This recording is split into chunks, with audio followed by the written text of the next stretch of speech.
Donc bonsoir, au nom de Julien Bargeton, le président de la Cité de l'Architecture et du Patrimoine, je vous accueille et vous remercie de votre présence. On est très heureux d'accueillir ce soir Michel Poivert et Jean de Pomereux pour la leçon inaugurale du Collège international de photographie. C'est donc la 5e année que nous vous accueillons ici avec toujours autant de plaisir. Et voilà, on espère continuer cette belle relation entre la photographie et l'architecture.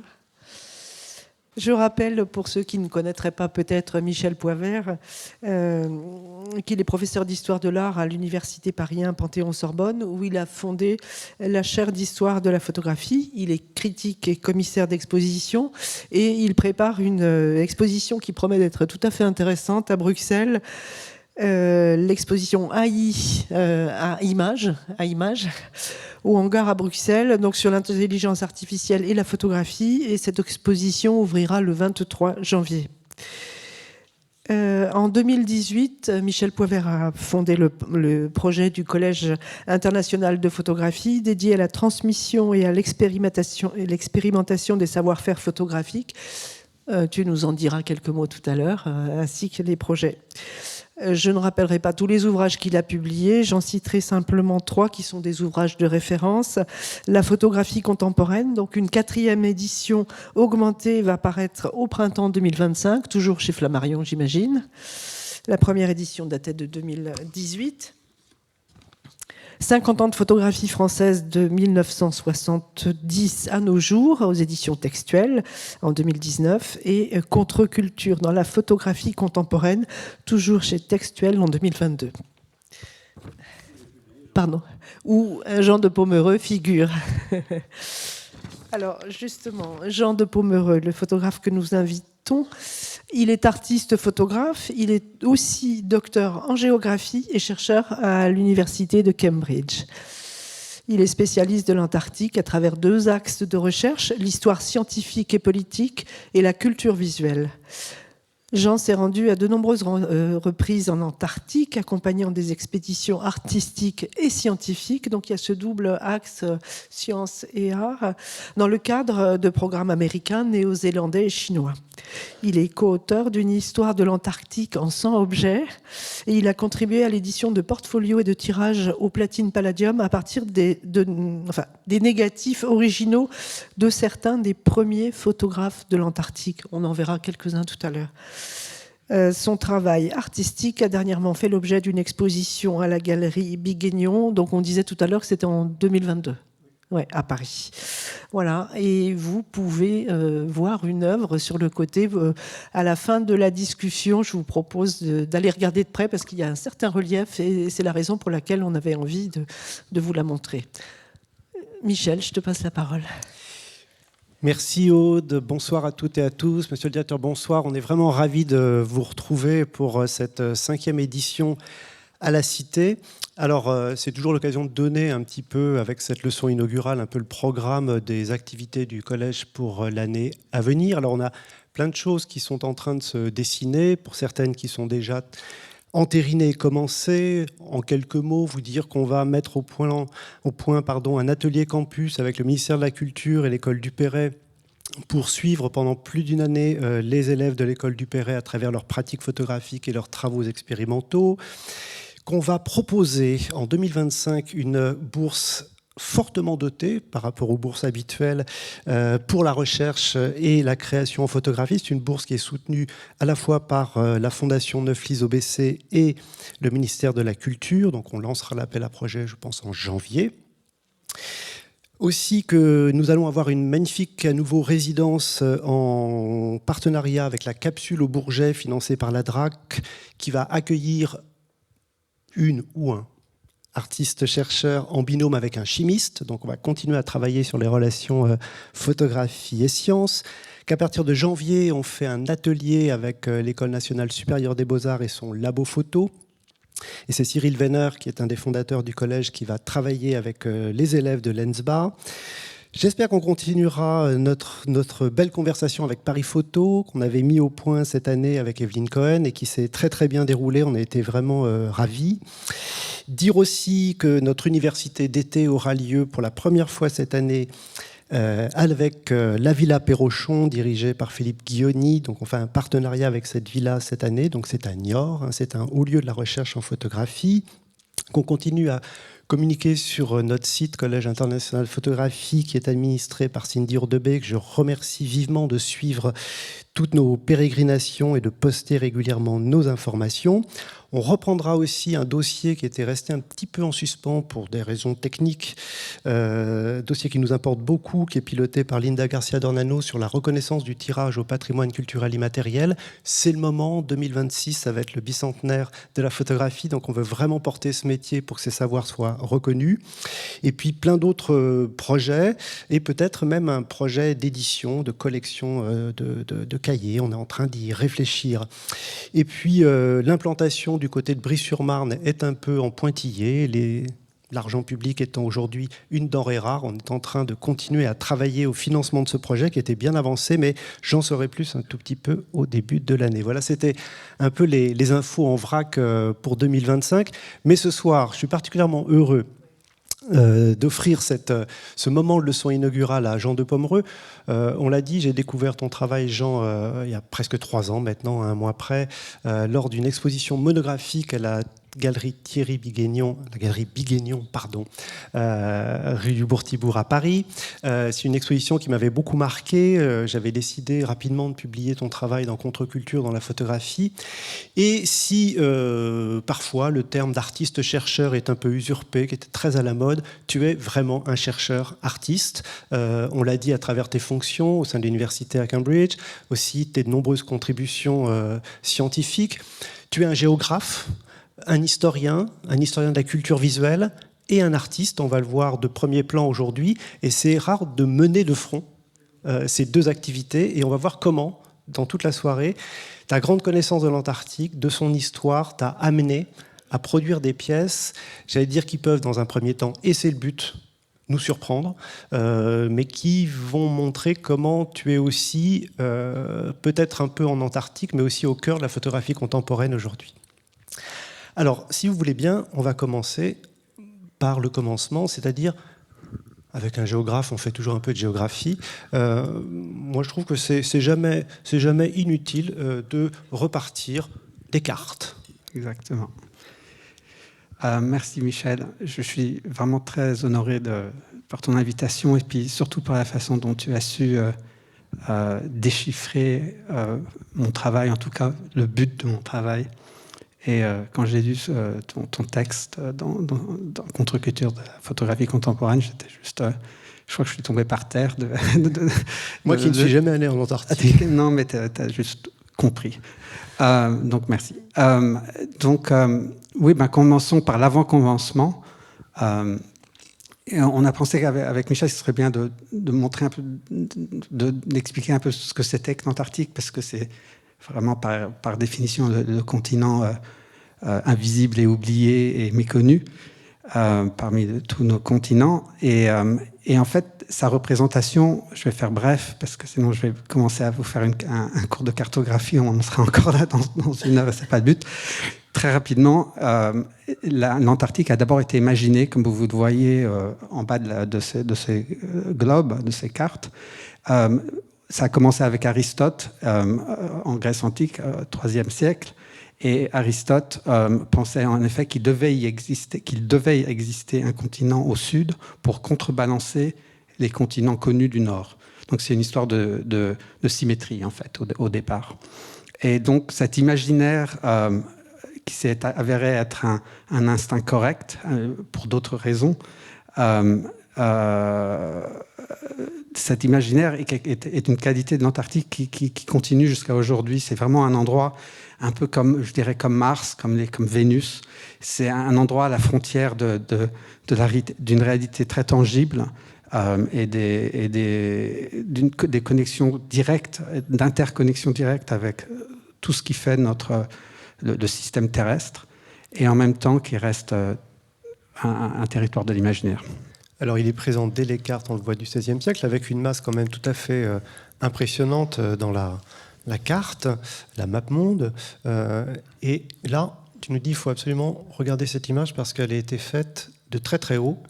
Oui, alors c'est à gauche, vous voyez une image très connue qui s'appelle Blue Marble, qui a été très importante dans la compréhension du public de l'unité de la Terre et de l'unité des écosystèmes terrestres et de la fragilité de notre planète. C'est une photo, c'est la première photo de la Terre où on voit la Terre en entier, enfin une demi-Terre, parce qu'il y a la face cachée évidemment, qui a été prise pendant Apollo 17, la dernière mission vers la Lune. Et évidemment, il n'y a pas de haut et de bas une fois qu'on est dans l'espace à bord d'un vaisseau spatial. Et donc, ce qui est intéressant, c'est que cette photo est souvent découpée, on voit juste la Terre et puis remise à ce qu'on pense être l'endroit.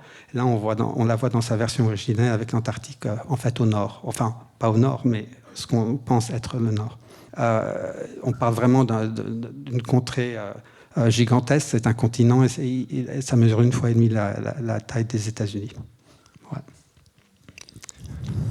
Alors là, on la voit de face, si je puis dire, ce continent, on le voit de face. Oui, alors là, les noms on commence à se chevaucher sur le vide qu'est l'Antarctique. C'était juste, à la limite, on pourra éventuellement y revenir plus tard, je ne sais pas, mais c'est un peu pour vous montrer... en fait, d'abord pour vous montrer la différence parce qu'il y a souvent confusion entre l'Antarctique et l'Arctique. L'Arctique est à droite de l'écran. Et en 2 mots, pour faire bref, l'Antarctique est un continent entouré par un océan, l'Arctique est un océan entouré par des terres, dont le Groenland, est recouverte de glace comme l'Antarctique.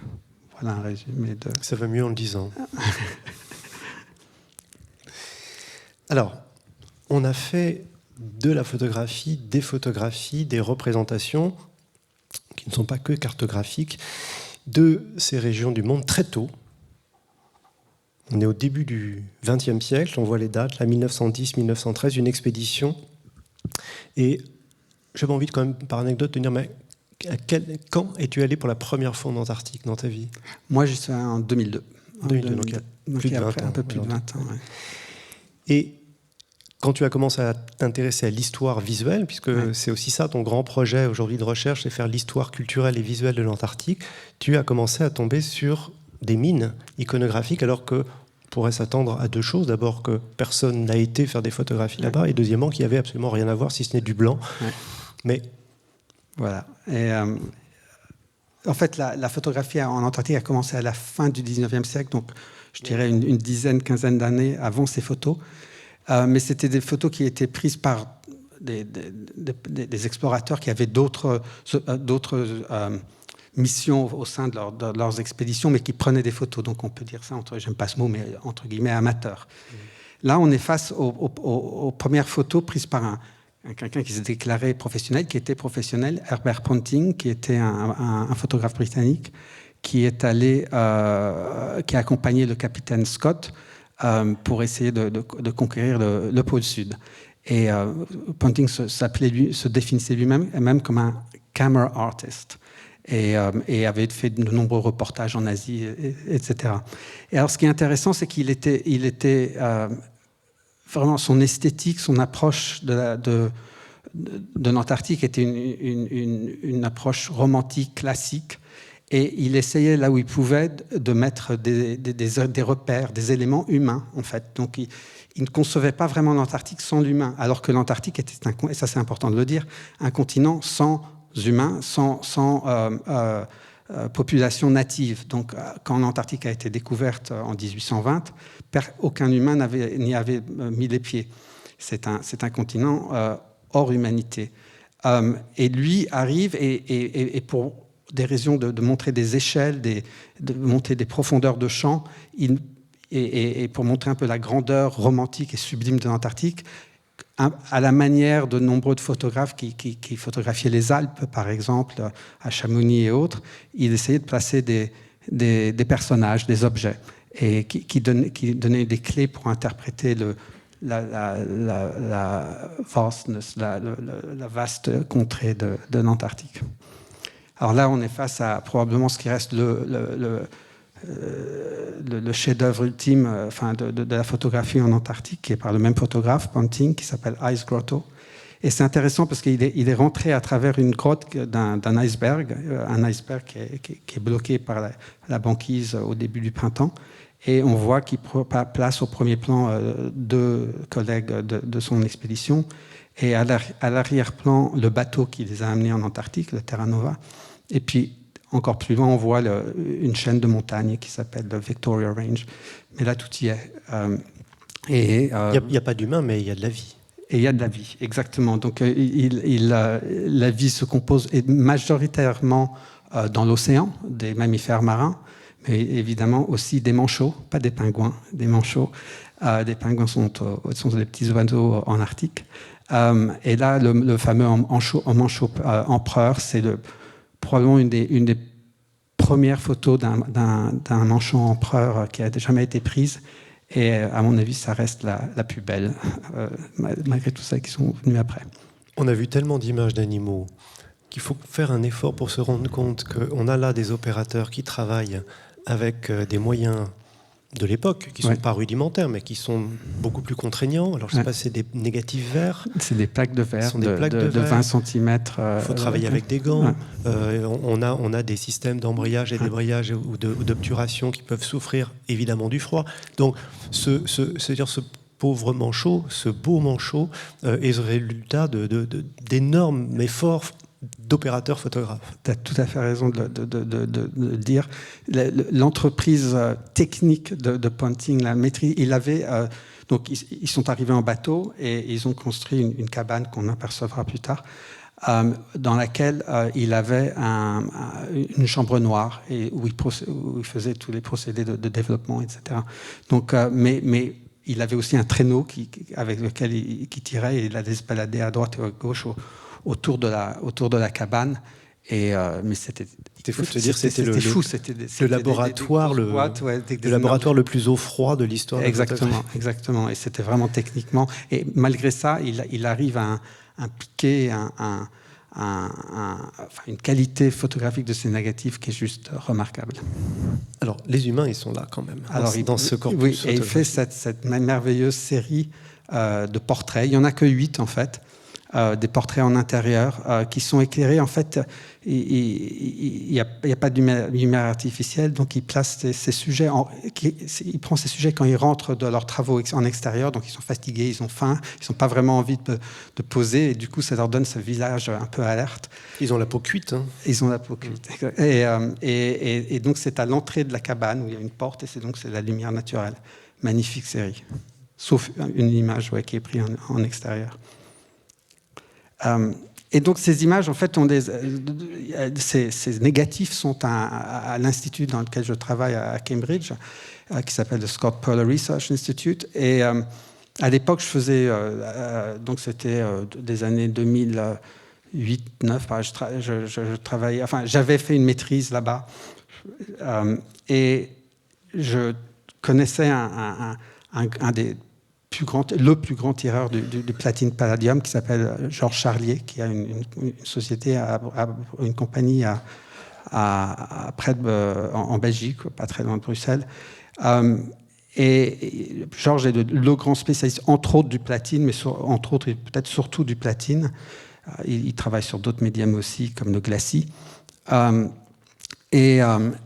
Et on se connaissait, et donc moi je savais que le Scott Perler Research Institute avait cette collection de plaques de verre, de négatifs. Il y en avait à peu près 1300, et on a proposé à cet institut de revisiter ces négatifs et de les tirer pour la première fois au platine, donc même pas de leur redonner leur grandeur, de leur donner leur grandeur, parce que ces images n'avaient jamais été tirées d'une manière aussi qualitative.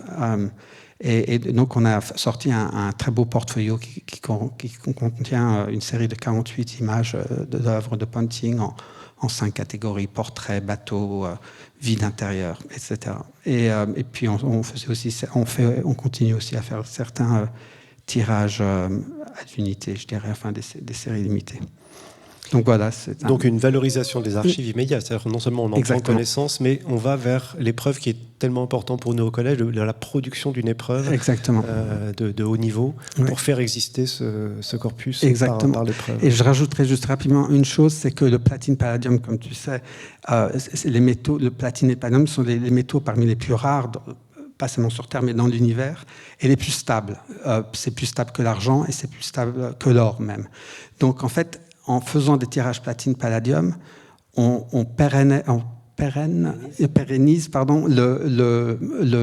les images au-delà de la vie possible des négatifs. Parce que même quand ils sont bien conservés comme ils le sont, ils s'effacent avec le temps. Donc en fait, ces portfolios servent en quelque sorte d'archives. Voilà. Donc on retrouve notre manchot. On retrouve le manchot, ouais. Alors, autre personnage, j'allais pas dire autre période, puisqu'on est dans quasiment la même chronologie. Scott, alors lui, il va nous proposer... Alors très rapidement, Scott, c'est le leader de cette expédition qui a pour but d'aller vers le pôle Sud. Donc, ils s'établissent dans cette cabane sur les côtes de l'Antarctique, mais le pôle Sud est au centre du continent, donc c'est ensuite une aventure terrestre avec des poneys, etc. Je ne vais pas vous raconter toute l'histoire parce que ça prendrait trop de temps, mais ils font 800 miles, 1200 km pour aller de la côte au pôle Sud, et en arrivant, ils se rendent compte que le Norvégien Roald Amundsen est arrivé un mois avant eux. Ils sont déprimés, c'est le moins qu'on puisse dire. Ils sont à court de vivres, etc. Et ils meurent sur la route de retour. Ponting, heureusement, pour lui, n'était pas de cette expédition-là. Lui est resté sur les côtes. C'est un peu comme si vous imaginez, il est resté au camp de base. Il n'a pas essayé de faire le sommet parce qu'il était trop âgé. Il n'avait pas... Son équipement était trop lourd. Donc, sachant qu'il n'allait pas aller sur l'aventure terrestre, il a enseigné la photographie à Scott, à son leader. Et Scott, avec un plus petit appareil, un Vest Pocket Kodak, ça c'est en fait c'est un montage de 2 négatifs qu'on a assemblés, qui ont été pris par Scott pour être un panorama, mais en fait ce sont 2 prises de vue qu'on a réassemblées. Et donc Scott a pris des photos alors qu'il allait vers le pôle Sud. Et les négatifs ont été retrouvés plus tard. Mais qu'on comprenne bien, eux, ils sont tous morts, les gars ? Non, parce qu'en fait, c'est comme quand on fait une ascension de l'Everest, on part avec 20 personnes et ça se réduit. On va donc les derniers 1000 ont été faits avec une équipe de 5 personnes. Et eux, ils sont tous morts. Donc parmi ces hommes, il n'y en a que 5 les autres retroussent chemin. Et ce qui est intéressant rapidement avec les photographies de Scott, c'est pas un photographic artist, c'est juste quelqu'un avec un appareil, c'est un amateur, mais il va vraiment au cœur des choses. Ces photos sont, quand on connaît l'histoire, et sont vraiment émouvantes. C'est comme des astronautes qui sont là avec qui vont vers l'inconnu, qui tirent leur traîneau surchargé, et c'est vraiment de l'héroïsme britannique un peu fou en fait, et voilà, donc c'est l'image qu'il ramène. Et ça, c'est la dernière image qu'il a prise alors qu'il partait vers le pôle Sud, et on voit la catastrophe arriver presque dans cette image. Oui, parce que c'est presque une image de fin de livre. Ouais. C'est comme s'il y avait déjà un editing prêt pour... Alors les négatifs ont été retrouvés parce que en fait il a renvoyé un certain nombre de négatifs avec une équipe qui n'allait pas jusqu'au pôle Sud, qui n'allait pas jusqu'au sommet, je dirais. Et donc, ces négatifs-là ont été préservés. Donc, voilà. C'est-à-dire que les négatifs ne gèlent pas. Enfin, non, ceux-là n'ont pas gelé. Non, non, ils ne souffrent pas par le froid. Alors, je ne sais pas jusqu'à quelle température on peut aller, mais pas dans ces températures-là. Enfin, là, ils ont quand même fait face à des températures de moins 30, moins 40. Donc, on peut imaginer que... Et des négatifs n'ont pas souffert à ce point de point de vue température. Voilà. Alors là aussi... Oui, alors on a fait un portfolio chez Salto. Aussi avec ces négatifs-là, sauf que là, le portfolio est relié. En fait, c'est un livre. Mais c'est un livre qui est entièrement tiré au platine palladium. Donc, c'est une folie complète. Combien d'exemplaires ? Pardon ? Combien d'exemplaires ? J'ose pas le dire. 1. Ah oui, ça, c'est Jusqu'à présent, il n'y en a qu'un. parce que c'est une folie complète, mais il est dans les archives du Scott Polar Research Institute. Et on aimerait bien en faire d'autres, mais... On grignote la chronologie. Allez, on est pendant la période de la Première Guerre mondiale. Là. Et Frank Hurley, lui, il est à bord de l'Endurance. Oui. Qui porte bien son nom. Hein. Je sais pas, la plupart d'entre vous connaissent peut-être le nom de l'Endurance, le bateau d'Endurance. Et Ernest Shackleton, son chef d'expédition, pas son capitaine. C'est un bateau qui a fini par broyer par les glaces. Il n'est jamais arrivé à destination en Antarctique. Il a été pris par la banquise, il a été broyé par la banquise et il a fini à moins de 3000 mètres de profondeur. Et il a été retrouvé il y a 2 ans par une équipe internationale, en fait. Un des maîtres de robotique, parce que c'est des robots qui sont descendus jusqu'au fond de la mer pour filmer, et pour imager l'épave, est français. Donc l'épave vient d'être retrouvée, on en parle beaucoup, c'est probablement la grande histoire de survie en Antarctique. Malgré la perte du bateau, ils ont réussi Shackleton a réussi à rebrousser chemin avec 3 petits canoës qui étaient à bord du bateau et de sauver tous ces hommes. Donc c'est une des grandes épopées. Et à bord, il avait un photographe, Frank Hurley, un Australien, qui était un peu dans la continuité de Ponting. Mais lui, c'est intéressant parce que au départ, il prenait des photos dans le sublime, comme Ponting, le bateau, la glace. Et puis, quand ils ont quitté le bateau, avant que le bateau coule, il a dû réduire ses appareils photographiques, son équipement. Il lui restait plus qu'un petit vest pocket caméra portable et peu de négatifs. Et là, il est rentré dans un mode reportage, en fait. Il est parti de la grande photographie paysagiste, artistique, au reportage. Et là, c'est un peu de pivot. C'est le moment où le bateau est sous le point de couler, broyé par glace. Et puis encore une fois, un portfolio. Et là, par contre, c'était encore plus compliqué parce que les négatifs sont divisés entre 2 institutions en Angleterre, le Scott Polar Research Institute et la Royal Geographic Society. Donc on a dû travailler pour mettre en accord ces 2 institutions pour réunir les images. Et je dirais que le but, ces images sont quand même bien connues en Angleterre, et surtout en Angleterre, mais à l'étranger aussi. Mais elles ont toujours été utilisées pour illustrer l'histoire. Et nous, ce qui nous tenait à cœur, en plus de la préservation, etc., c'est de montrer que ces photographes étaient avant tout des photographes. On aimerait bien qu'ils soient intégrés à l'histoire de la photographie en tant que photographes. Il se trouve qu'ils étaient... voilà. Oui, comme on a pu le faire avec les frères Bisson, par exemple, pour les premiers alpinistes, les premiers documentaires visuels sur les Alpes, etc. Oui, aujourd'hui, qui sont dans tous les corpus d'histoire de la photographie. Exactement. Ouais. Et c'est un peu notre but, c'est de les sortir de leur histoire pour les présenter. Et ça, c'est à gauche, c'est un double page du portfolio, parce qu'il y a aussi un livre à l'intérieur du portfolio. Et à gauche, on voit ce changement de cadence vers le reportage. C'est beaucoup moins soigné. C'est plus... Et voilà le portfolio. Alors, you wait, everyone as an Antarctic, Pynchon, oui. Une phrase que tu aimes bien, oui. Parce que parallèlement, avant, après, tu vas nous le dire, cette recherche, cette valorisation d'archives, ces tirages, eh bien, quand tu vas à multiples reprises en Antarctique, eh bien, tu vas y aller toi aussi équipé d'un appareil photographique et va naître. Tu nous diras comment d'ailleurs. Est-ce que c'est les archives qui t'ont donné envie de faire des images ou ton envie de faire des images qui t'a amené vers les archives, mais que l'aventure va commencer pour toi aussi. Oui. Et je dirais que les 2 sont arrivés un peu en parallèle. Ça s'est construit en parallèle. Et donc, au début, donc j'ai eu la chance d'y aller la première fois en 2002 avec les Américains, avec les Nouveaux-Zélandais, au sein d'un programme universitaire. Je suis resté 2 semaines. Mais il se trouve que les Nouveaux-Zélandais et les Américains partagent leur logistique. Donc là, ce qu'on voit, c'est la logistique américaine. Je suis un peu venu dans les traces justement de Ponting et de Hurley. Ce qui m'intéressait au départ, c'était justement cette présence humaine qui a, comme vous pouvez le voir, a nettement évolué depuis l'âge héroïque de Ponting et de Hurley, de Scott, etc. Et là, il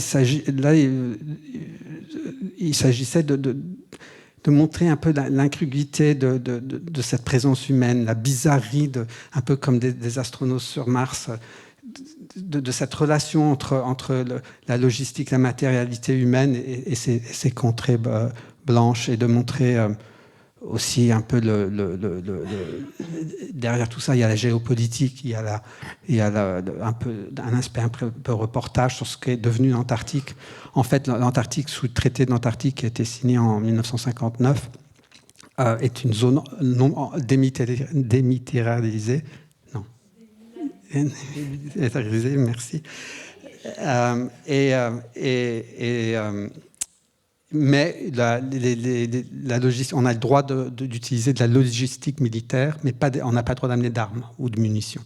Donc, il est OK donc, c'est un peu impressionnant de voir ces avions militaires de la US Air Force au milieu de tout ça. Donc, ouais. Oui, tu as prononcé le mot géopolitique. Bien sûr, on a tous en tête tout ce qui est en train de basculer dans cet univers. C'est aussi pour ça qu'il y a tu as dans ton travail une actualité. Et bien sûr, on y viendra tout à l'heure, la grande question écologique. Mais voilà, c'est bien de l'amener tout ça. Mais on voit des équipements qui font plutôt penser à une armée, en tout cas. On n'est plus avec le petit bateau de l'endurance. Non. Alors, qu'est-ce qui fait que tu privilégies, semble-t-il, d'emblée ce format panoramique ? Alors, ça remonte un peu à... Je me suis toujours intéressé à la photographie quand j'étais adolescent. C'est quelque chose qui me passionnait. J'avais une petite chambre noire. Et quand j'ai eu l'opportunité de retourner en Antarctique, pas directement pour la photographie, mais je me suis quand même muni d'un nouvel appareil.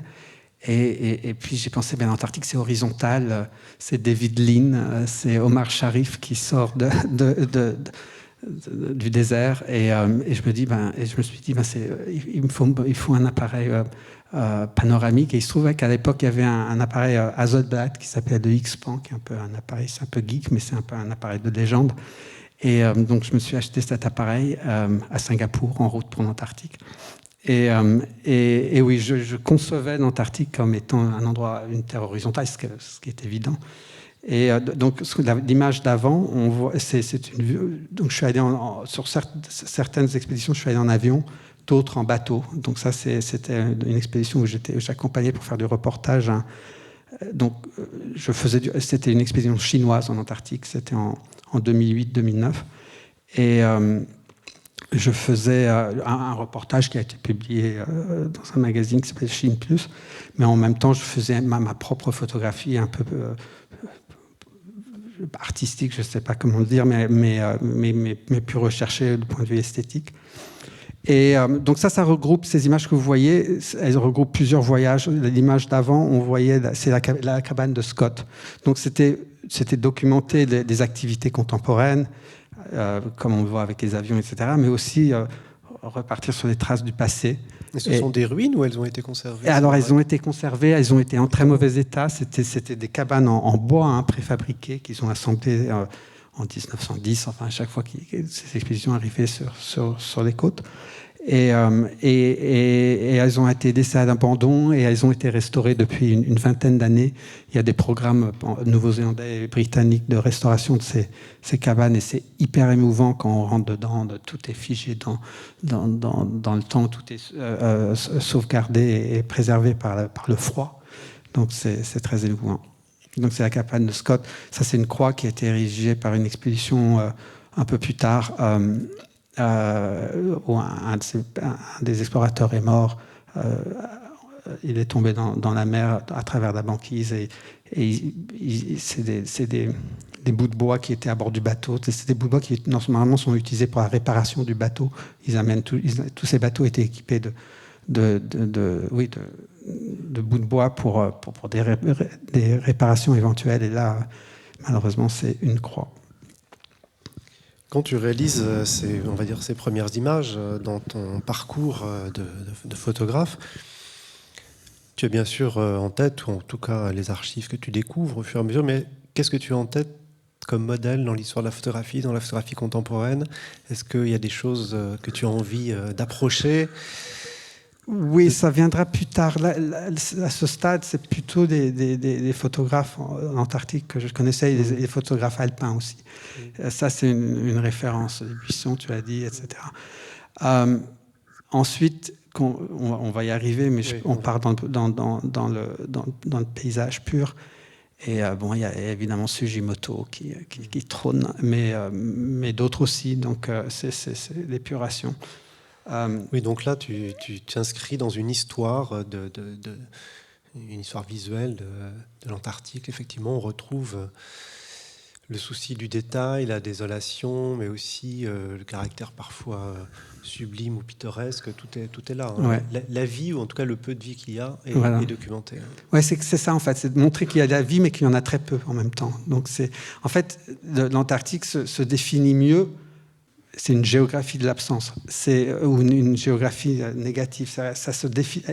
Il est plus facile de définir l'Antarctique parce que l'Antarctique n'est pas, parce qu'il n'y a pas en Antarctique, que parce que l'Antarctique contient. Si tu veux, il est plus simple de parler de vide que d'essayer le moins on en dit quelque part, le plus on est proche de la vérité de ces environnements et de l'envoûture.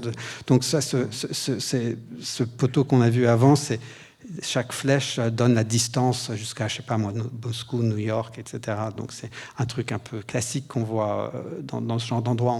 On voit ça en Arctique aussi. C'est une sorte de GPS. De GPS, exactement, en rustique. Ça, c'est une base... allemande qui s'appelle Neumayer.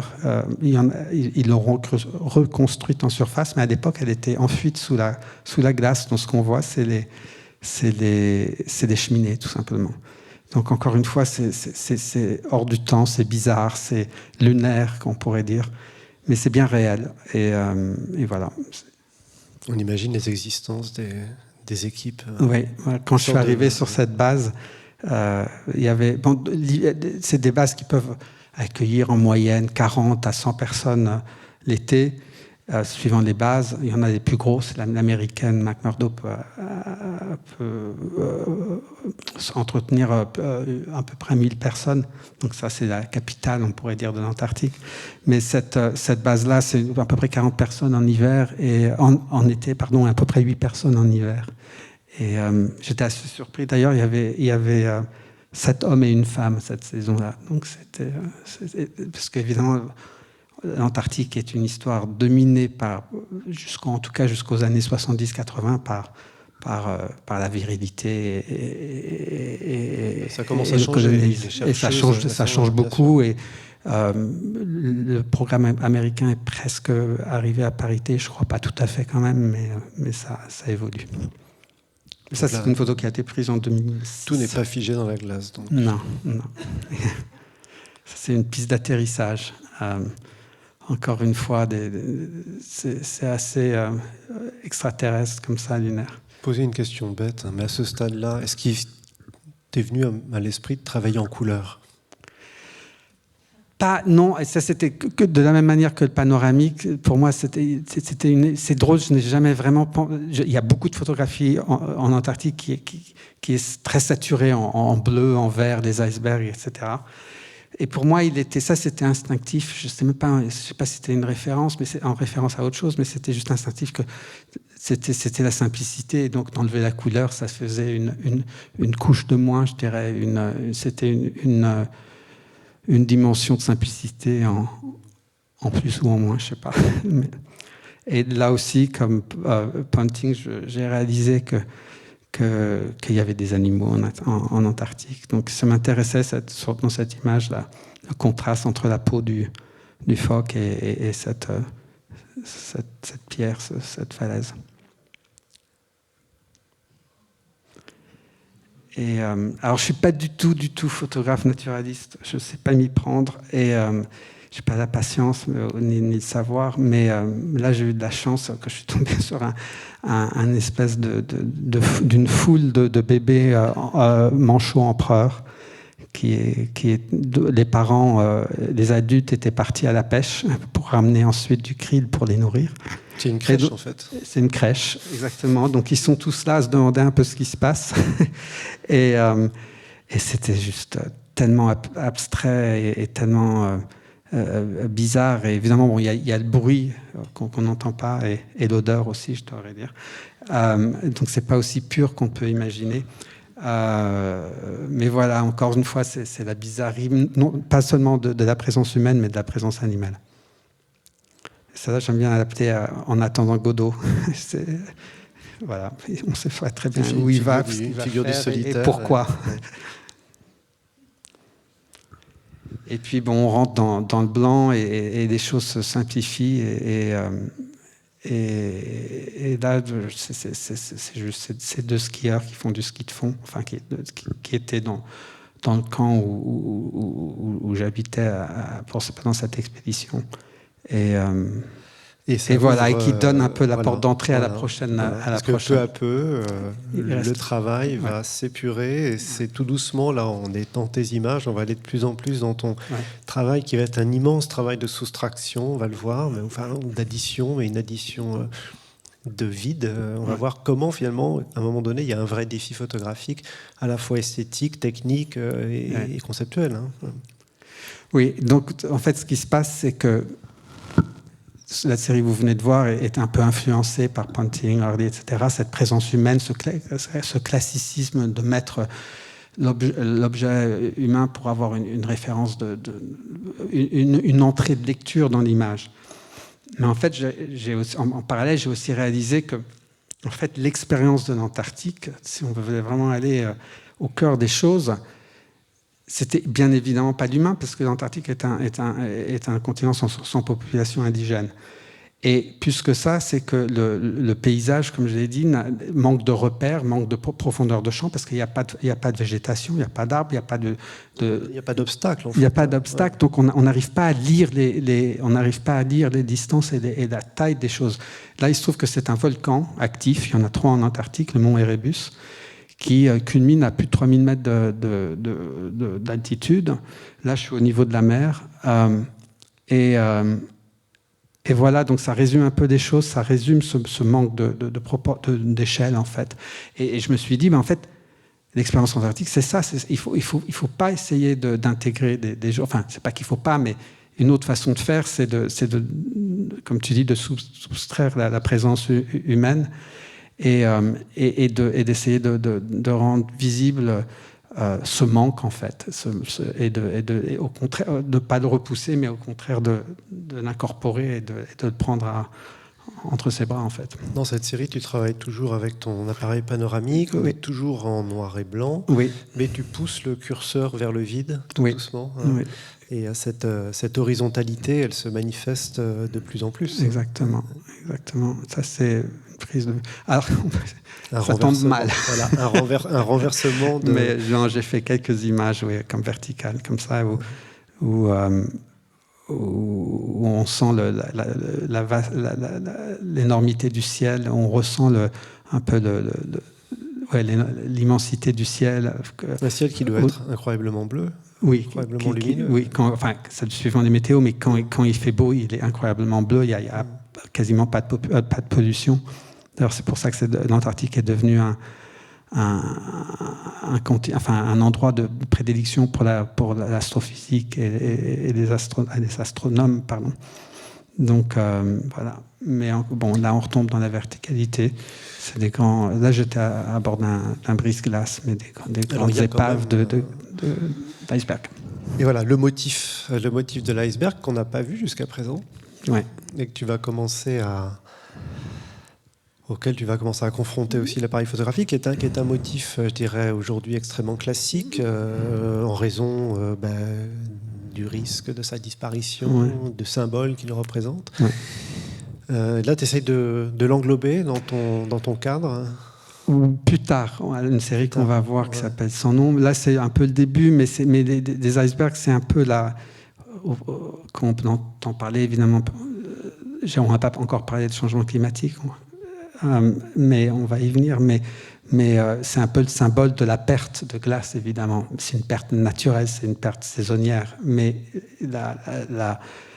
dans le contexte du changement climatique, c'est une histoire de vitesse de perte, en fait, de cadence, en fait. Un iceberg n'est pas un objet anthropogénique, n'est pas les icebergs ont toujours existé et ça fait partie du mécanisme, je dirais, glaciaire de l'Antarctique. C'est la fréquence qui change aujourd'hui. Mais ça, on va y revenir. Et ça, un autre iceberg, oui, dans ses immensités. Est-ce qu'on peut t'imaginer une seconde en train d'opérer là? Tu es seul, accompagné, tu subis le froid, tu es confort. Le froid, oui. Non, là, je suis sur le pont d'un bateau. Je suis assez confortable. Ça va. Mais non, le froid, bien sûr, à d'autres moments. Mais il y a un paradoxe de l'Antarctique, évidemment, c'est que c'est le vide, mais qu'on est toujours, c'est un peu comme être à bord d'un bateau. On est toujours en proximité d'autres personnes. Donc là aussi, c'est un effort, une demande de s'éloigner des personnes pour ressentir ce vide et tout. Et c'est de le faire consciemment, de se dire non, il y a des moments où il faut juste quitter le groupe. Suivant des endroits, on peut aller plus ou moins loin pour justement ressentir Là, par contre, j'étais pas seul, mais j'étais dans un de ces instants où le groupe était un peu à distance. Il s'agit bien de photographier le vide, un faux vide, ouais. Un espace en tout cas. Ouais. Et alors, on a l'impression que parfois tu trouves, en tout cas, où tu cherches des éléments de scansion de plan dans l'espace. Là, on voit des ombres, des déclivités, des monts. C'est justement pour essayer de donner à cet espace une structure. Oui, et puis c'est un peu instinctif, je dirais, mais là, cette image, c'est encore une fois rentrer dans la difficulté de lire cet environnement. Et c'est bien le problème des scientifiques, d'ailleurs, mais c'est le problème des photographes aussi, et de voir cette ombre qui ne correspond pas à l'objet qu'on pense. On penserait que la montagne créerait l'ombre, et en fait, l'ombre n'a rien à voir avec la montagne. Mais c'était... Et là, encore une fois, cette avancée vers le dénuement, en fait.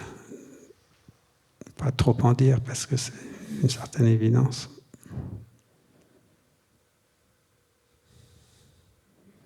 Des effets atmosphériques, évidemment, qui sont... On voit bien une paix optique qui s'impose peu à peu. Ouais. Parce que aussi, toi, tu as fait tout un chemin photographique, on est en train de suivre, on voit bien voilà, qu'à un moment donné... Donc, et puis, il y a l'exploration esthétique, moi je vois ça comme ça, de l'Antarctique.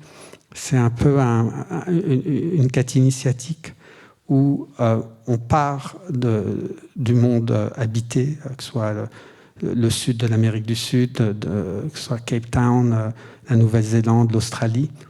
On passe le mieux, c'est de le faire en bateau. On passe des 50 et les 60 des 50e rugissants.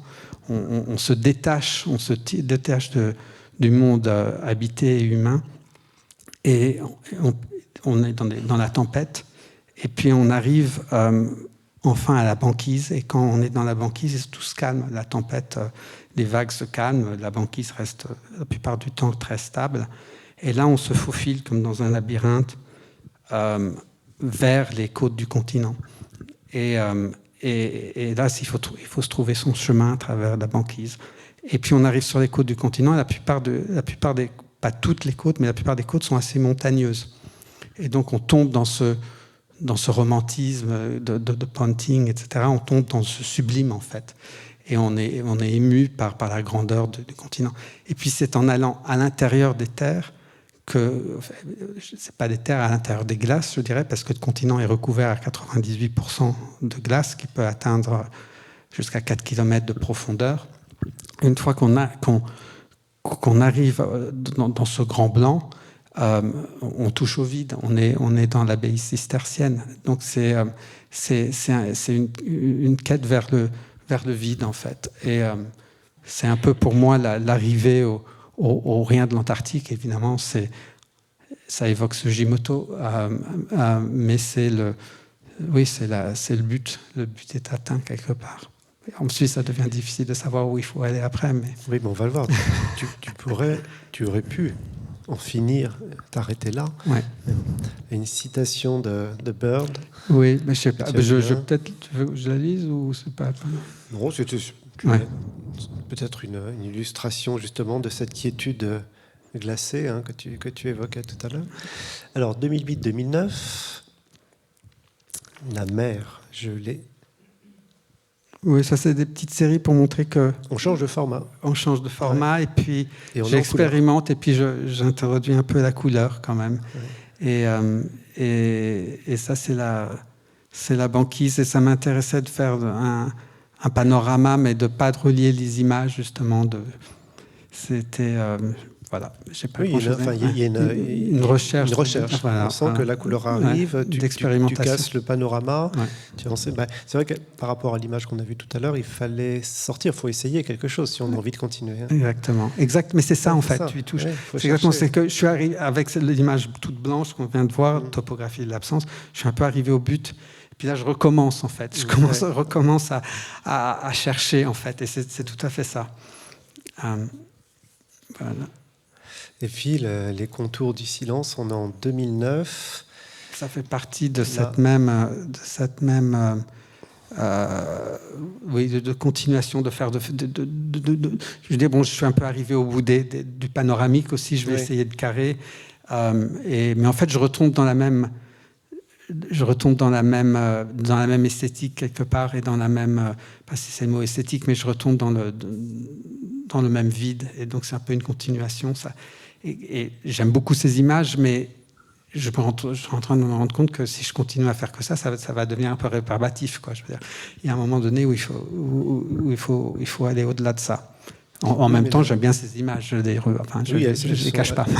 Elles sont très belles, mais c'est vrai que tu te confrontes aussi, je pense, à un moment donné, à une iconographie qui circule dans le monde à travers, on va dire, une esthétique National Geographic et dont il faut se détacher. Et le sujet s'impose aussi, impose sa beauté, sa grandeur. Et c'est pas facile de sortir des clichés, comme on dit. Donc il faut travailler, il faut chercher quelque chose. Tu restes appelé. J'ai jamais eu envie de surcharger l'Antarctique. Et effectivement, il y a beaucoup de photographies en Antarctique où on surcharge le wilderness, la terre sauvage. Pour moi, c'était évidemment le contraire. C'était d'aller vers le dénudé le plus. 2009. Alors 2009. Là, on enlève le nom sans nom. Oui. Alors ça, qu'est-ce que c'est que cette histoire de sans nom en 2009 ? Alors c'est encore une fois, c'est un peu la dernière série. C'est ma dernière série photographique en tant que prise de vue. J'étais toujours cette même expédition chinoise qui était en bateau, mais ensuite j'ai débarqué sur une des bases chinoises qui s'appelle Zhongshan Station, qui par hasard se trouvait, enfin pas par hasard, mais qui se trouvait à 3 km d'une autre base russe. Et donc on était, vous avez vu par la date, on était hors du contexte actuel. Oui, j'allais dire qu'en fait l'Antarctique est à travers le traité de l'Antarctique et le fait que l'Antarctique n'appartient à aucun pays, j'allais dire que c'est un paradis sans gouvernement. mais donc c'était ça en fait, c'est une terre de coopération et il se trouvait qu'il y a aussi une base indienne qui est pas très loin de cette base chinoise où j'étais. Bref, je débarque avec les Chinois dans leur base et quelques jours plus tard, on va rendre visite aux Russes. On fait ce qu'on fait quand on rend visite aux Russes, on boit de la vodka, et puis bon, on devient amis, etc. Et le lendemain, un de ces Russes, un scientifique, arrive en motoneige avec du pain, parce qu'en fait, il avait pris pitié, je lui avais fait pitié en lui disant que je mangeais beaucoup de riz ces derniers temps, et donc il m'a amené du pain, ce qui était juste vraiment gentil, et ils ont continué à m'emmener du pain tous les 2 jours. Et un autre soir, alors c'était le début du printemps, mais il faisait déjà jour 24 heures sur 24. Donc on avait une journée 24 heures sur 24. Et un de ces soirs, je ne sais pas, 10 jours plus tard, le même Russe arrive avec sa motoneige et me dit « Est-ce que tu veux venir faire un tour avec moi ?» Alors j'ai dû demander permission au chef de l'expédition chinoise. et qui me l'a accordé. Et on est parti dans une baie dans laquelle se déversait un grand glacier. Mais comme c'était le début du printemps, la banquise était encore intacte. Et cette baie regorgeait d'icebergs qui avaient été... le mot velage décrit le processus d'iceberg qui se détache du glacier source et qui avait enfui cette baie et puis qui s'était figé pendant l'hiver parce que la banquise, en été, les icebergs se libèrent pendant l'été, et puis la banquise se reforme, et puis ils sont figés, ils sont emprisonnés par la banquise. Et donc on est à ce moment-là où le jour revient, le jour et les 24 heures de jour sont établis. Donc on est parti pendant la nuit, enfin on est parti à 11 heures, et puis on est revenu à 5 heures du matin, 5-6 heures du matin. Et on a passé la nuit à se balader sur la banquise, au milieu de ces icebergs. J'en ai encore des comment on dit, des frissons. Des frissons. Ce qu'on peut comprendre. Et j'avais l'impression vraiment pour le coup d'avoir découvert l'Atlantide. C'était des ruines comme ça. Et puis il y avait cette lumière. Il n'y avait pas de bleu dans le ciel. Il y avait cette petite brume. Et c'était juste irréel. Et puis, alors le titre, c'est sans nom, c'est parce que évidemment, ces icebergs, si c'était des montagnes, ils auraient des noms, mais comme c'est des icebergs qui, avec l'été qui arrive, la banquise qui se décompose, et des icebergs repartent à la dérive vers le nord et disparaissent et fondent dans l'océan. Donc en fait, c'est des montagnes, c'est des matières géologiques, glaciologiques, qui n'ont pas le temps, de par leur breveté d'existence, d'avoir des noms. Et donc, c'est des structures sans nom. Et donc, voilà, ça fait penser à l'Atlantide, aux ruines romaines. Le thème des ruines, d'ailleurs, est quelque chose sur lequel je suis en train de travailler pour l'instant. On va peut-être y revenir. Et puis voilà. Et puis voilà. Alors, sur la route de retour, à 5 heures du matin, paf, on tombe sur ça. Et ça, c'est le début de la décomposition ou de la fragmentation de la banquise. Et en fait, c'est dans cette énorme banquise qui était intacte et comme vierge, tout d'un coup, il y a cette fissure. Et ce qui est tout à fait naturel, parce que la banquise va commencer à se désintégrer. Donc, c'était quand même assez flippant de voir ça à 5 heures du matin après notre tour et de tomber sur quelque chose d'aussi graphique, d'aussi tangible, mais de parfaitement naturel.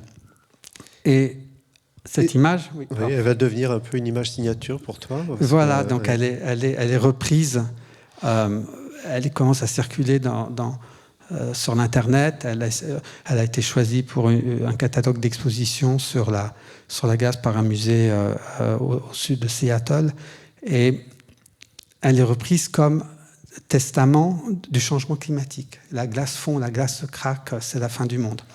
Ça, c'est génial parce qu'on voit bien que là, comme tu nous l'as expliqué, c'est un phénomène naturel, mais la forme, le motif est tellement évocateur de ce que nous vivons, de ce que nous concevons, de ce que nous comprenons, exactement, que l'image va être embarquée au-delà de sa signification. Exactement. Et donc, ça me pose un peu problème, mais pas trop. Je trouve ça plutôt... C'est pour la bonne cause. Pour la bonne cause, exactement. Et puis pourquoi pas. Mais il y a une réflexion qui se crée, qui me dit, mais comment en fait, de dire que c'est changement climatique, que c'est pas un mensonge, le mot est trop gros, mais c'est une contre-vérité. Sur cette image. Sur cette image. Et on est en train de raconter une histoire qui ne m'y appartient pas, en fait. Parce que, oui, il y a le changement climatique en Antarctique. Oui, la banquise se décompose plus rapidement avec l'arrivée de l'été. Mais ça, encore une fois, si j'utilisais le mot fréquence, c'est une sorte de fréquence. C'est normal que ces processus sont normaux, mais c'est leur fréquence qui est anthropogénique, qui est due à la main de l'homme et à l'impact de l'homme par nos activités bien loin de l'Antarctique. Mais ce qui va néanmoins donner aussi à ton travail, à un moment donné, une vraie inflexion, on va le voir, même d'un point de vue esthétique et conceptuel, autour de ce contexte qui est notre histoire commune en train de se faire. On va voir des séries donc maintenant qui vont nous amener dans d'autres dimensions de travail. Peut-être, puisqu'on va voir apparaître à plusieurs reprises cette mention technique de piezographie charbon, est-ce que tu peux nous dire quelle est cette technique de tirage que tu as adoptée manifestement? Oui, ben ça c'était avec le laboratoire Picto à Paris qui propose la piezographie. La piezographie, c'est des encres à base de charbon. Ce qui est paradoxal et intéressant quand on parle de glace et quand je vais commencer à le faire, je vais commencer à parler de la décomposition de la glace pour le coup et de le faire consciemment et d'utiliser alors il y a deux choses, il y a l'aspect un peu métaphorique d'utiliser du charbon pour parler ça, donc ça m'a plu. Je ne vais pas en faire trop là-dessus, mais c'est intéressant. Et puis, il y a le fait que ces encres à base de charbon ont une grande finesse, un grand spectre comme le platine d'ailleurs, mais pour d'autres raisons. L'arc des grilles est très large, la panoplie des grilles est très large, et on arrive à des noirs très très profonds et des blancs très subtils. Donc ça me paraissait... Et puis, ça a une grande stabilité aussi, c'est un médium de grande stabilité. En tout cas, c'est une technique qui va être mise au service de ce qui est en train de devenir. On le voit d'une image à l'autre, un vocabulaire. Voilà. Beaucoup plus radical. On était dans la disparition, tu vas faire réapparaître quelque chose. Et ce qui est fou, c'est que tu fais réapparaître un vide, la fissure, la séparation, l'interstice, qui va devenir de plus en plus ton écriture. Et plus tu vas être dans une déprise de la photographie, plus le vide va apparaître, parce que tu vas même arrêter à un moment donné de faire des images. Et on va commencer à commenter cette série. Alors, c'est la série qui date, on est en 2020, on a fait un bond, on se rapproche, là, on est très près, il y a 4 ans, 4 ans et demi. Quel est le geste artistique et conceptuel que tu fais à partir de cette fameuse faille là? Qu'est-ce que tu te mets à voir que tu ne montrais pas en réalité? Il y a plusieurs choses. Il y a la découverte d'une archive de photographie aérienne, et ça je vais y revenir, de l'Antarctique qui a été fait dans les années... je vous raconterai ça après. Il y a le questionnement de si l'image précédente ne raconte pas le changement climatique ou n'est pas juste dans sa description du changement climatique, comment est-ce qu'on peut le faire? Quelles sont les démarches pour essayer de signifier notre impact sur la glace de l'Antarctique alors qu'on en est loin et qu'on vit loin et que nos émissions, etc., sont lointaines. Donc il y avait ça. Il y avait aussi, comme j'en ai un peu le démontré, je commençais à pas tourner en rond, mais j'étais arrivé au but de ma quête d'absence et de distillation de l'Antarctique. Donc ça, il fallait aller autre part. Et puis bon, cette craquelure est arrivée à ce moment-là, un peu, je ne sais pas si c'est par hasard, mais m'a lancé vers cette nouvelle réflexion. Et puis ça me plaisait aussi l'idée de continuer à travailler sur de faire des photographies ou de travailler sur la photographie de l'Antarctique en Antarctique sans devoir y aller. Et ça continue à me... C'est-à-dire, tu veux dire sans avoir même toi d'impact sur le site? Éventuellement, exactement. Donc un retrait du retrait. Enfin, et plus tu vas te retirer, plus les archives dont on va parler tout à l'heure vont devenir ta matière première. Exactement.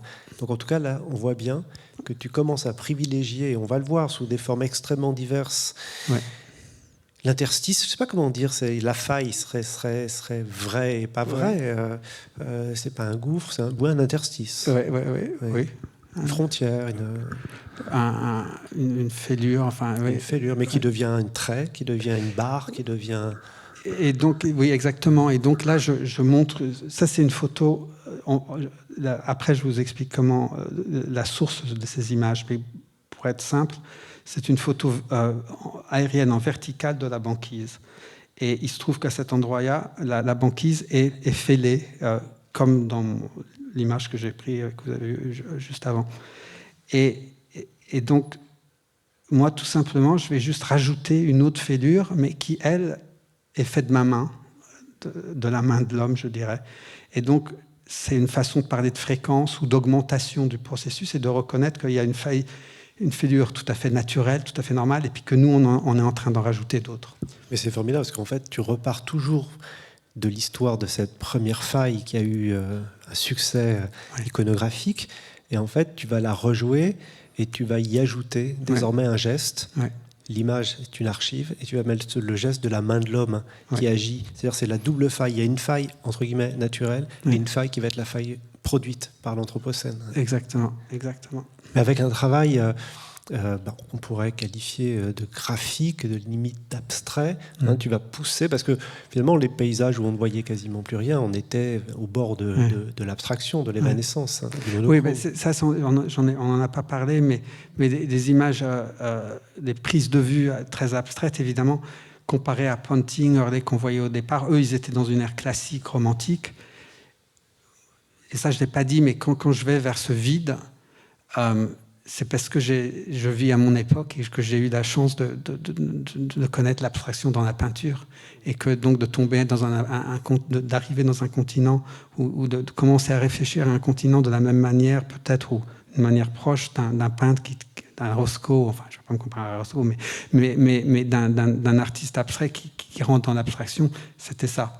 Là, on rentre vers quelque chose de plus graphique, oui, peut-être, mais qui retient cette abstraction quand même.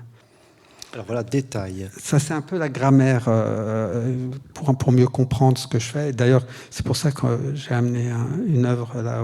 Si vous voulez la voir après, vous comprendrez mieux des épaisseurs, des couches, des coupures, des déchirements et des réassemblages.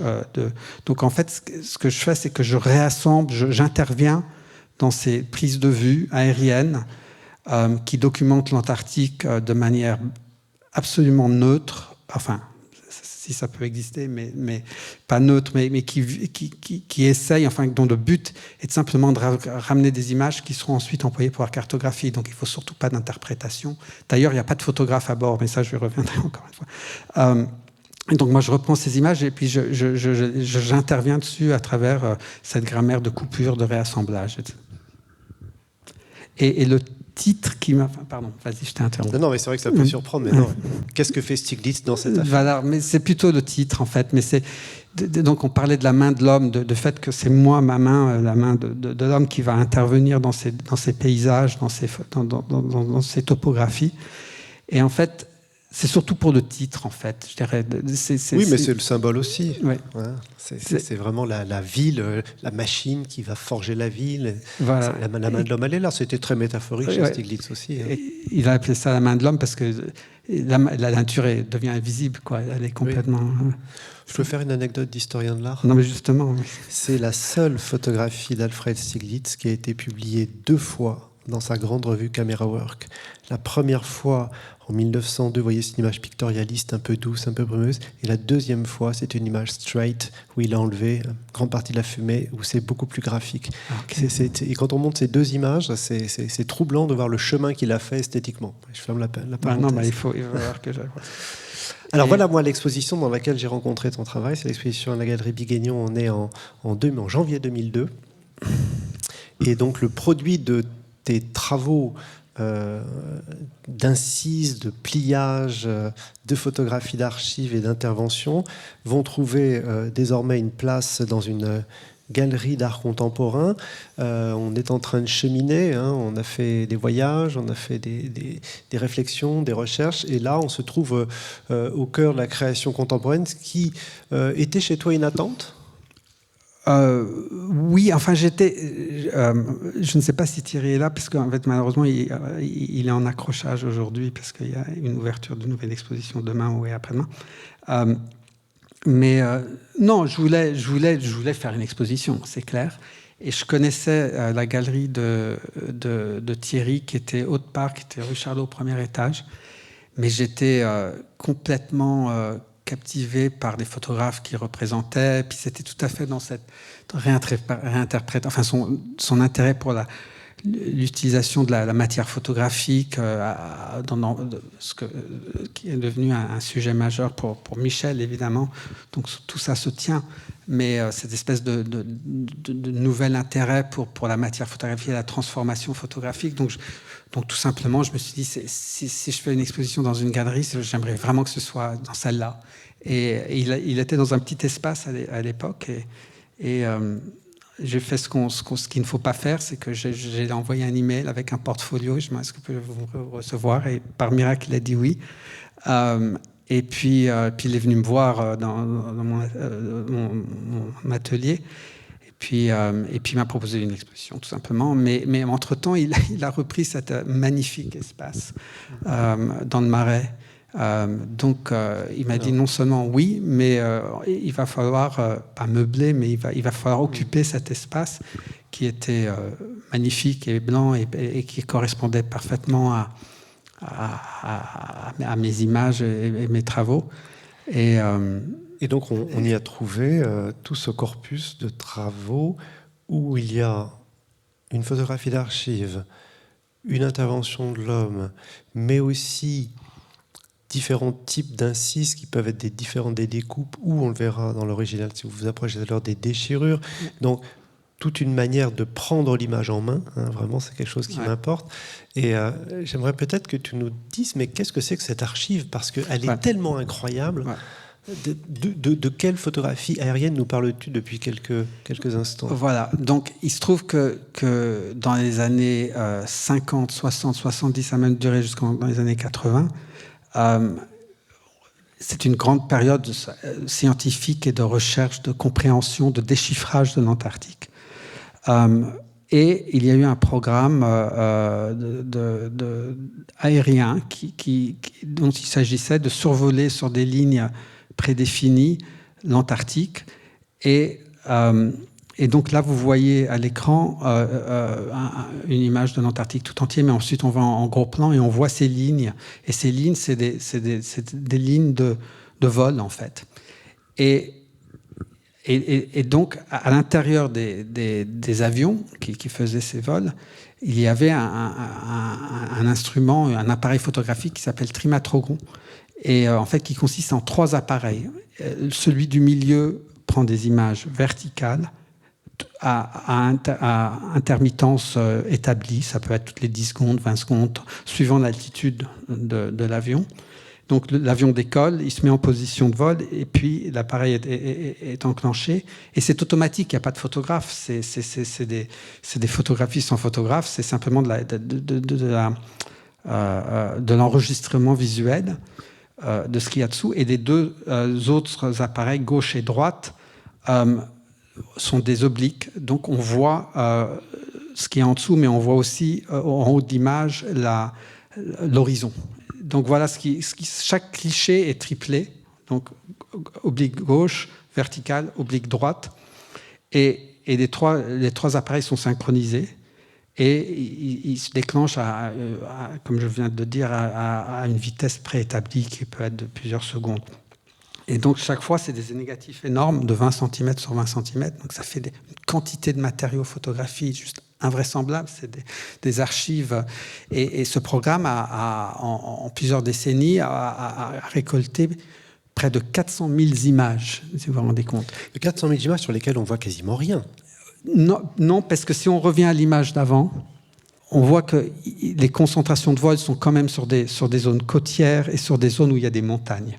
Donc, ils ne sont pas complètement fous. Mais il y a quand même des lignes il y a de nombreuses lignes qui survolent des étendues où il n'y a quasiment rien. Oui, et puis suivant la météo, etc. Donc, en plus, c'est tellement beau d'imaginer quelqu'un qui fait des allers-retours pour faire des milliers d'images où on ne voit que du blanc. Voilà. C'est juste magnifique. Donc, mais quand on pense que Malevich qui Carré Blanc-Sorbin, était inspiré par le suprématisme, était inspiré par... Alors, ça prédate tout ça, évidemment, mais par l'aéronautique. La photographie aérienne. Exactement. Alors, quand on découvre une archive comme ça, déjà, tu étais parti pour en faire de moins en moins. Au départ, on l'a découvert avec Georges Charlier, avec qui je travaille sur les terrages platine. Et puis, bon, on avait éventuellement pensé d'en faire quelque chose comme ça, mais ça n'avait pas vraiment sens. C'est libre de droit, ces images ? C'est libre de droit. Alors, tout ça a été scanné, parce qu'évidemment, la matière photographique, le celluloïd est en train de se désintégrer. Donc, heureusement, tout ça a été scanné et ça appartient à la USGS, United States Geological Survey, et c'est libre de droit. Oui. Je ne saurais pas dire. Et j'imagine qu'il n'y a que toi qui s'en sers. Oui, à ce que je sache, oui. Donc, 400 000 images d'archives, rien que pour s'amuser. Voilà. Mais bon, il faut vraiment avoir beaucoup de patience parce que il y a peu d'images. Il y en a beaucoup, mais proportionnellement parlant, il y a quand même peu d'images qui soient utilisables. Et d'ailleurs, même pour la cartographie, ça a mené. Alors, ils avaient des problèmes. C'était difficile de les utiliser malgré leur persistance à travers. Ouais. C'était difficile parce que il faut des points de repère pour faire une carte. Il faut dire, ok, on a un objet, on le reconnaît et on sait déjà sa position. Sauf que là, ils volaient sur des zones inconnues, donc ils n'avaient pas de point d'ancrage en fait. Donc c'était très compliqué au niveau. Et évidemment, les satellites sont arrivés dans les années 70 et ont remplacé tout ça. Et l'archive enfin le médium était devenu obsolète. Les satellites s'en occupent, hein, mais comme je te disais, il y a encore des gens qui font de la cartographie triangulaire par avion, oui. De moins en moins, mais oui. Encore récemment, il y avait des campagnes. Oui. Parce qu'en fait, c'est très précis. Oui, exactement. Allez, on va avancer parce que le temps passe et on arrive bien sûr à une forme de désintégration. Hein. Oui. Et là, ton œuvre va prendre un accent tout à fait puissant et radical. On est toujours avec des tirages piezo et qu'est-ce qu'on voit ? Est-ce que tu t'es pas mis dans la peau de cette machine infernale qui photographie le rien ? Ouais. En fait, j'ai jamais pensé comme ça. On pourrait presque penser que les émissions de l'avion qui prend la photo créent les fractures que je vais ensuite rajouter. Mais c'est un peu ça en fait. C'est comment rendre visible, faire écho à notre rapport à la désintégration des glaces. Et en fait, il n'y a pas de visualité directe. On ne peut pas voir, c'est pas comme un meurtre avec le pistolet et le corps du défunt à côté. L'espace entre la cause et l'effet, la cause et l'effet sont tellement larges que c'est très difficile à photographier. C'est très difficile à rendre visible, si tu veux, à faire écho, à rendre visible. Et donc voilà, donc c'est cette idée très simple en fait. J'espère bonne par sa simplicité d'ailleurs, qui est d'interagir avec ces tirages. Et là, on voit juste la surface de la glace. C'est pas la banquise, ça c'est la glace de glacier, c'est la glace sur le continent lui-même, mais avec un iceberg qui se détache. Oui. Ce qui est fou, c'est que finalement, ce sont des images extrêmement pures, extrêmement radicales. On serait amené à les voir sans en connaître le sens ni le contexte. On pourrait croire un travail de graphique pur, minimaliste, etc. Alors que tout le contenu est là, tout le sens est là, quand tu nous en donnes les clés, et quand bien sûr on les montre en contexte. Mais peu à peu, c'est la matière qui va venir. Ouais. Il y a de moins en moins d'images, mais il y a de plus en plus de matière. Ouais. Le papier va devenir de plus en plus important. Ouais. Et non seulement parce que tu le coupes, mais peu à peu, tu vas le déchirer, tu vas le plier. Et j'ai l'impression que moins il y a d'images, plus il y a de matière. Ouais. Effectivement, les gestes de transformation peuvent devenir aussi de plus en plus simples. Parce que là, tu vas découper. Là, c'est juste... Il y a un iceberg que vous voyez en bas à gauche, à droite, qui est un iceberg naturel, et moi, je vais simplement rajouter un autre iceberg. Et cet autre iceberg, c'est un petit élément de papier qui est surélevé. Et voilà, c'est Sol Lewis, je crois, qui disait que... je ne me souviens plus de la citation exacte, mais les bonnes idées, j'espère, sont simples en fait. Il faut juste. Mais voilà. Donc c'est ça. Et là, bon, j'ai rajouté des éléments en fait, des éléments blancs, vous voyez, qui font écho qui sont géométriques et qui font écho à la géométrie de la glace. L'image du fond, l'image que vous voyez qui est chaotique, c'est en fait la formation de la banquise à la fin de l'été, au début de l'hiver. Donc on a ces mouvements de glace, de forme. Toujours notre corpus aérien. Toujours dans le corpus. Et qui devient de plus en plus marmoréen. Ouais. Étonnant. On a l'impression de voir de la pierre, de voir. Oui, aussi. Ça, c'est clair. Ouais. Et les éléments blancs que vous voyez, ce sont aussi des images. On voit mal ici, mais on voit aussi la surface de la glace. Donc c'est pas juste un bout de papier blanc. C'est pas qu'un bout de papier. Ce sont des photographies de blanc. Des découpages de photographies. Ouais. Mais effectivement, tu as raison que il y a ce rapport à la minéralité en général, que ce soit le marbre, la pierre, la glace, tout ça se retrouve. Là aussi, j'ai juste ajouté un iceberg. Il y en a un qui est un vrai et un rajouté. Ouais. Et tout le noir, c'est la mer. C'est la mer. Tu as bien raison. Donc, et ça, c'est pour revenir à la plésographie, l'intensité du noir est importante. Ça fait une énorme différence. Et pauvre Christophe Batty, qui a fait ses tirages chez Picto, c'est un cauchemar parce que on peut pas mettre le doigt dessus, parce que si on met le doigt dessus, tout de suite ça le marque. C'est comme de la poudre. C'est presque comme pas de l'aquarelle, mais de la pastel. Pastel, merci. Et voilà. Donc mais ce noir a une intensité à 99%, je pense. Là, c'est une photographie oblique, donc qui n'est pas verticale. C'est une des photographies obliques où on voit l'horizon au loin. Et puis, je suis venu découper la banquise. Là aussi. C'est marrant comment la faille, elle revient comme un paradigme visuel. C'est étonnant, c'est très puissant. Alors ça, c'est l'image qui est l'image ici, que vous avez là, vous pourrez voir tout à l'heure. Donc avec des découpes à la main, des arrachements, je ne sais pas comment on dit, des déchirures, pardon, des déchirements, je ne sais pas comment dire. Mais la déchirure du papier donne vraiment le sentiment d'un relief qui serait extrêmement précis. C'est ça qui est fou. Mais tu m'as tendu la main, tu m'as parlé du noir. Il faut dire que quand ces vols survolent la mer, qui est une mer sans glace, parce que là, il y a des zones d'océan qui ne sont pas sous banquise, les photographies qui sont prises, parce qu'il y a le contraste entre le blanc et la mer apparaît vraiment noire. Donc c'est ça il faut bien prendre en considération, c'est que ce noir, c'est vraiment une photographie de la mer. C'est pas encore une fois, rien n'est juste papier noir ou papier blanc, c'est toujours de la photographie. Et juste que la mer apparaît comme étant vraiment très noire. Et là, ce qu'on voit, c'est la bordure supérieure, c'est la côte naturelle, l'interface naturelle entre la glace et la mer. Donc c'est une ligne un peu chaotique de côte qui est une photographie.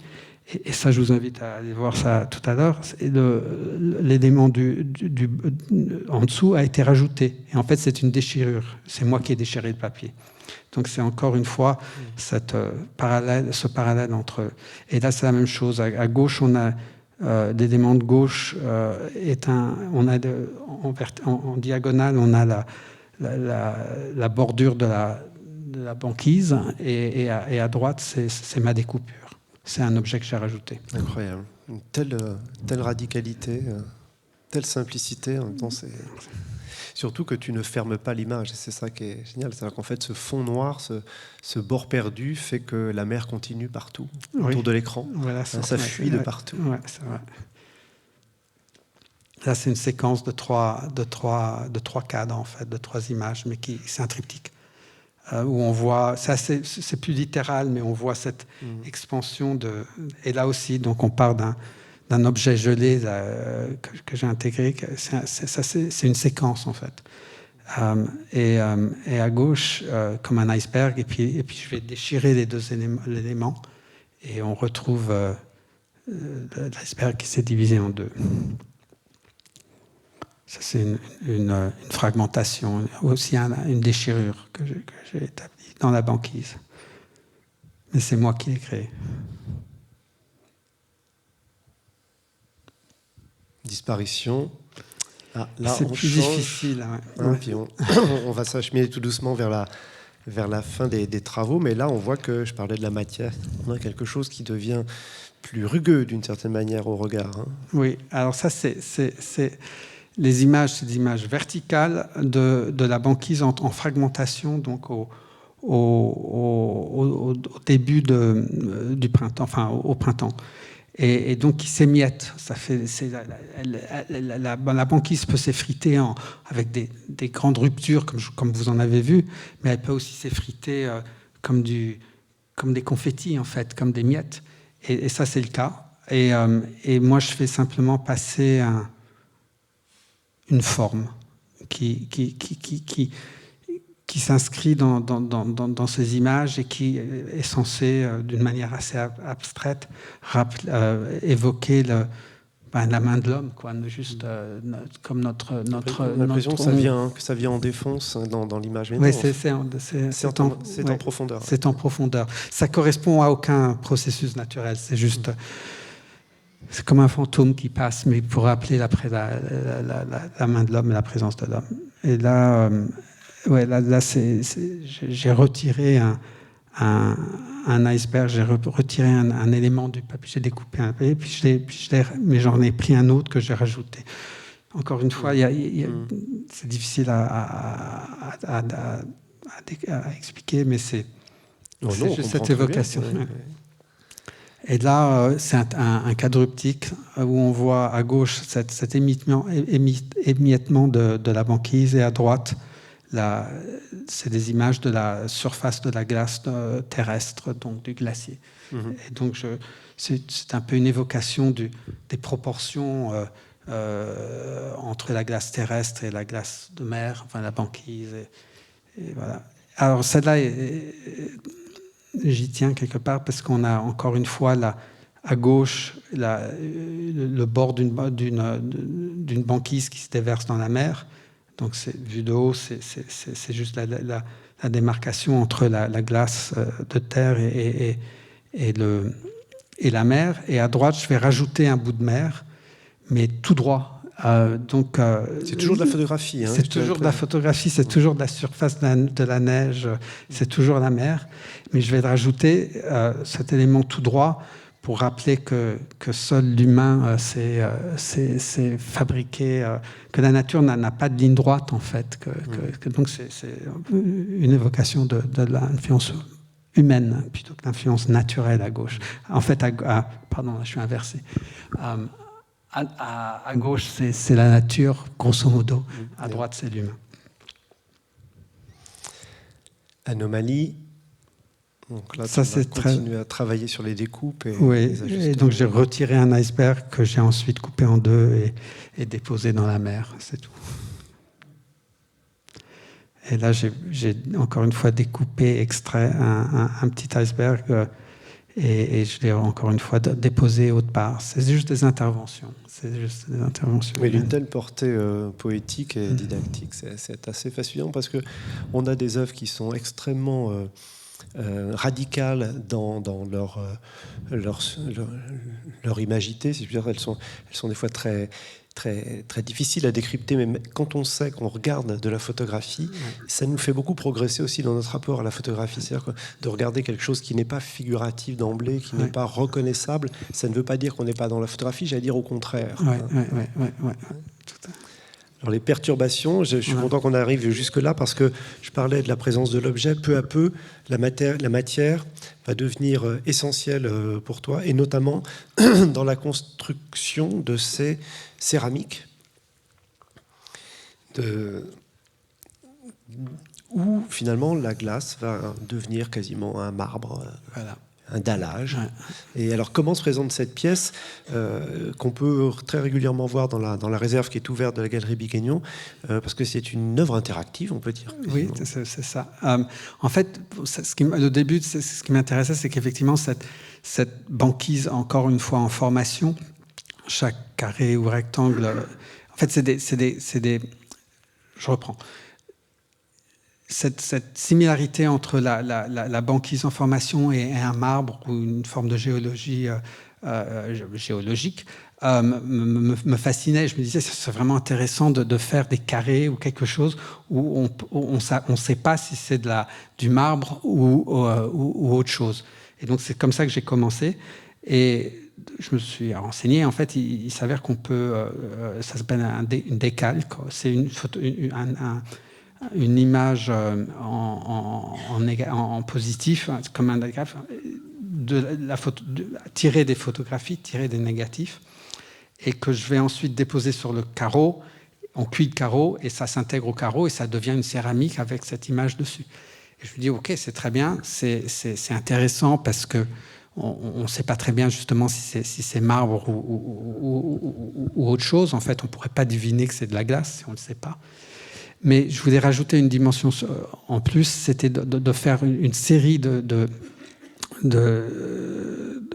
ces carreaux et de les présenter ensemble et demander aux spectateurs ou enfin aux spectateurs de l'assembler à sa manière. C'est-à-dire que la banquise est en formation et la banquise en formation, c'est un processus chaotique qui bouge tout le temps, où il y a des géométries qui se mettent en place et qui trouvent leur place.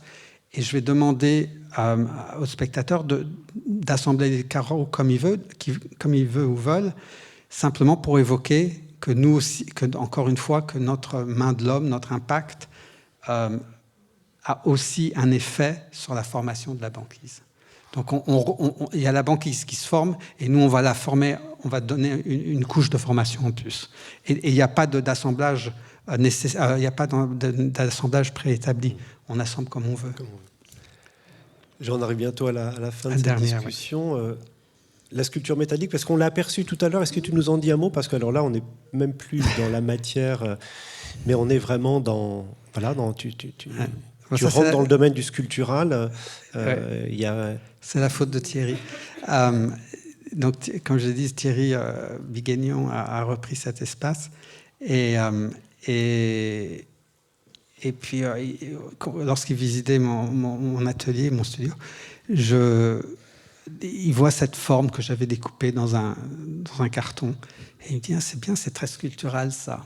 D'ailleurs, ce serait bien une sculpture dans ton exposition. Et est-ce que tu as réfléchi? Je dis, pas du tout. Et puis, j'ai commencé à réfléchir à une sculpture qui pouvait faire écho, qui pouvait rajouter une dimension à cette exposition. Et après moult essais et versions, je suis tombé sur l'idée de tout simplement représenter la perte de volume de la glace.